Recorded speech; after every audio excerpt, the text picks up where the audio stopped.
Hi guys, तो आज हम इस टॉपिक को समझेंगे law of conservation of momentum, है ना। कि एक्चुअली में क्या डेरिवेशन है इसका और क्या कॉन्सेप्ट है, क्या थ्योरी है, उसे हमें समझना है। तो first of all, law of conservation of momentum में अगर मैं आपसे पूछूं कि मोमेंटम क्या है ना, तो मोमेंटम आपको पता है कि किसी भी बॉडी के उसके मास और उसके वेलोसिटी अगर हम उन दोनों को मल्टीप्लाई कर दें तो वो हमारा मोमेंटम कहलाता है, ठीक है। लेकिन यहाँ पे कंजर्वेशन की बात क्या कही गई है? कंजर्वेशन का मतलब हो गया कि मान लो कि अगर एक साथ दो बॉडी आपस में टकरा जाते हैं, ठीक है, तो टकराने से पहले उनका कोई और कुछ और मोमेंटम था, टकराने के बाद उनका कुछ और मोमेंटम होगा। तो ये जो मोमेंटम टकराने से पहले था और जो मोमेंटम टकराने के बाद है, ये एक्चुअली में मोमेंटम कंजर्व हो जाते हैं, ठीक है। मतलब जो चीज पहले थी वो उतनी ही चीज बाद में होगी, ठीक है। इसी को हम कंजर्वेशन कहते हैं ना। कंजर्व का मतलब आप समझते हैं कोई भी चीज एडॉप्ट कर लेना, ठीक है। तो वो जो मोमेंटम पहले था वही मोमेंटम बाद में एडॉप्ट कर लिया गया, लेकिन एक्चुअली में क्या क्या कंडीशन हो सकती है उसे हम समझते हैं, ठीक है। तो law of conservation of momentum में आपको पता है कि मोमेंटम इज इक्वल्स टू होता है मास इनटू वेलोसिटी, और इसे हम p से लिखते हैं ना, p is equals to mv। वैसे वेलोसिटी कौन सा कंसीडर करते हैं आपको पता ही है ना, सेंटर ऑफ मास का, ठीक है। तो चलिए स्टार्ट करते हैं। तो हमें सबसे पहले दो बॉडी लेट करना है, तो लेट बॉडी A, हमने माना कि बॉडी A जिसका मास कैपिटल M है, ठीक है, और उसका जो वेलोसिटी है उसका वेलोसिटी u है, ठीक है, और बस और कुछ खास बात नहीं है, ठीक है। इसका वेलोसिटी u है। फिर उसके बाद एक बॉडी v है जिसका मास स्मॉल m है और जिसकी वेलोसिटी v है। एक काम करते हैं, इसके केस में v मान लेते हैं, इस केस में u मान लेते हैं, ठीक है, स्मॉल m, ठीक है। अब ध्यान से देखो कंडीशन 1, ठीक है, कंडीशन 1 और ये है बिफोर कोलोइजन। आप ध्यान से देखो, तो अगर मैं इस A वाले बॉडी के मोमेंटम की बात करूं तो A वाले बॉडी का मोमेंटम होगा m इंटू वी, ठीक है। प्लस क्यों कर रहे हैं? क्योंकि यहां पे कंजर्व हो रहा है मोमेंटम, ठीक है, इसी वजह से m इंटू वी। सेकेंड वाले बॉडी का मोमेंटम है m इंटू यू, ठीक है, कोई बात नहीं। अब यहां पर एक चीज हमें जो मान के चलना है कि इनिशियल वेलोसिटी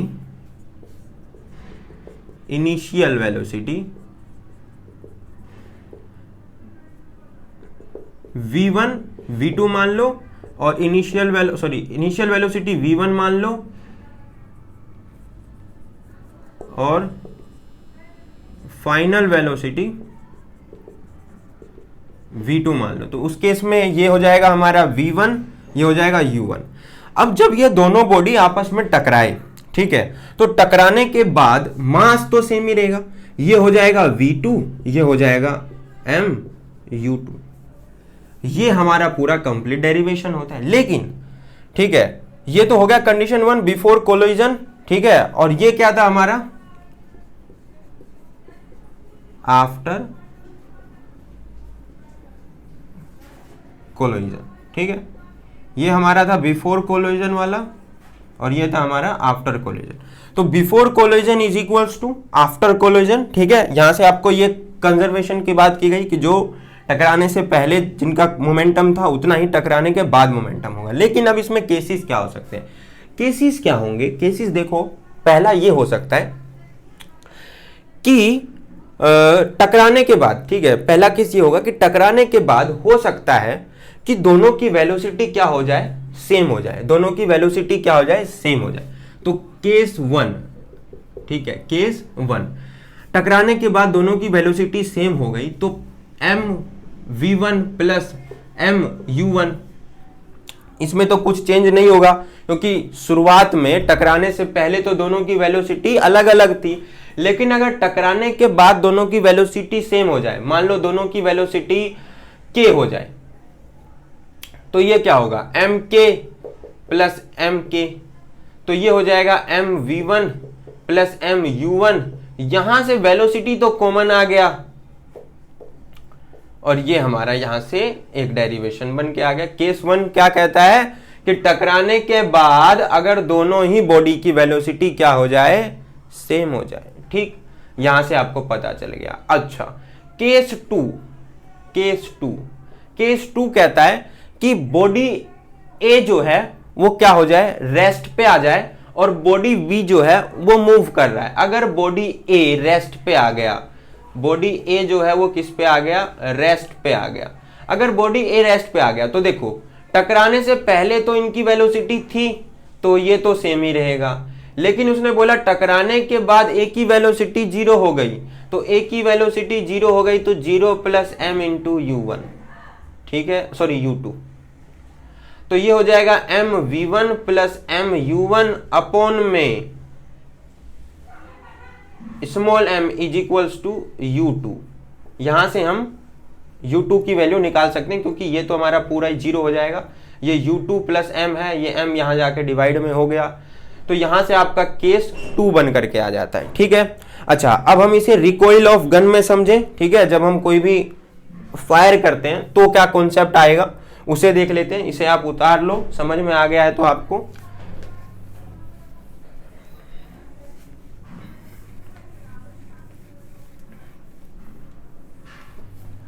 अगर मैं गन की बात करूं तो गन का मास m होगा, बुलेट का मास स्मॉल m ले लेते हैं। ठीक है, ये सब तो आपको लेट करना पड़ेगा तो लेट कर लेते हैं। तो कॉन्सेप्ट है आपका recoil of gun. Recoil of gun में आपको क्या लिखना है कि let mass of gun is m, ठीक है, mass of bullet is small m, velocity of gun v, velocity of bullet is u। ठीक है, v1 u1 बाद में मान के चलेंगे। ठीक है, बिफोर फायर, फायर करने से पहले, अगर हम फायर करने से पहले की बात करें तो गन भी रेस्ट है, बुलेट भी रेस्ट है, लेकिन लिखते हैं M v1 plus M u1, ये 0 के बराबर होगा। क्यों? क्योंकि इनिशियल वेलोसिटी तो दोनों की 0 है। अगर इनिशियल वेलोसिटी दोनों की 0 है तो ये किसके बराबर होगा, 0 के बराबर होगा। लेकिन अगर आप ध्यान से देखो, जब हम फायर कर देंगे, जब हम फायर करेंगे तो फायर करने के बाद क्या होगा, ठीक है, आफ्टर फायर जब हम फायर करेंगे उसके बाद तो हमारा जो गन है उसका मास m हो गया। लेकिन जब हम फायर करते हैं तो गन हमारा बैकवर्ड डायरेक्शन में आता है तो उसकी वेलोसिटी नेगेटिव में आ जाएगी, मतलब माइनस v। ठीक है, माइनस v2 आ गया। ठीक है, कोई दिक्कत नहीं है, प्लस m u1 आ गया इज इक्वल्स टू 0 आ गया, कोई दिक्कत नहीं। ठीक है, यहाँ u2 आ जाएगा ना, क्योंकि बुलेट का मास तो यहाँ u1 है तो उसके बाद u2 होगा।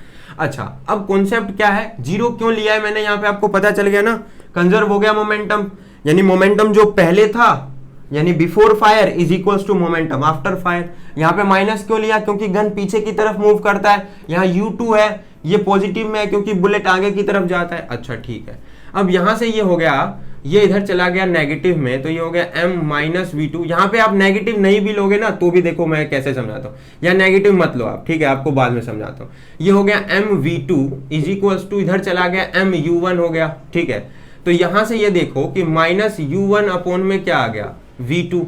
ठीक है, सॉरी, यहां से मुझे v2 की वैल्यू निकालनी है, ये कैपिटल M आ गया। अब ध्यान से देखो तो यहाँ पे ये क्या आ रहा है, नेगेटिव वैल्यू आ रहा है। नेगेटिव क्या है, नेगेटिव सिर्फ और सिर्फ क्या बताता है कि जो हमारा बॉडी है यानी जो गन है वो क्या बैकवर्ड डायरेक्शन में मूव कर रहा है। तो यहां से आप डायरेक्ट गन की वेलोसिटी निकाल सकते हो। ठीक है, after fire is equals to minus m into u, यार बार बार ये मिस्टेक हो रहा है, u2 अपॉन m। ठीक है, तो ये मिस्टेक ठीक कर लेना। ठीक है, तो u2 हो गया माइनस m इंटू u2 में कैपिटल M। ठीक है, यानी गन का मास हो गया, ये बुलेट का मास हो गया और ये बुलेट की फाइनल वेलोसिटी हो गई। ठीक है, और ये नेगेटिव है, नेगेटिव क्या इंडिकेट करता है, नेगेटिव इंडिकेट करता है कि गन जो है वो बैकवर्ड डायरेक्शन में मूव कर रहा है, इसीलिए मैंने यहाँ नेगेटिव लिया था, इसी वजह से मैंने हटा के अभी इसे इस तरफ लिखा ताकि आपका कॉन्सेप्ट क्लियर हो, ठीक है, और कोई दिक्कत है नहीं, ठीक है, वो समझने वाली बात है। तो यहाँ से आपका कंजर्वेशन ऑफ मोमेंटम का कॉन्सेप्ट क्लियर हो चुका है। आई होप आप लोगों को समझ में आया हो। तो चैनल को सब्सक्राइब करना, लाइक करना, और इंस्टाग्राम का लिंक डिस्क्रिप्शन में दिया हो, फॉलो करो ऐसे ही रेगुलर कॉन्सेप्ट और नोट्स के लिए।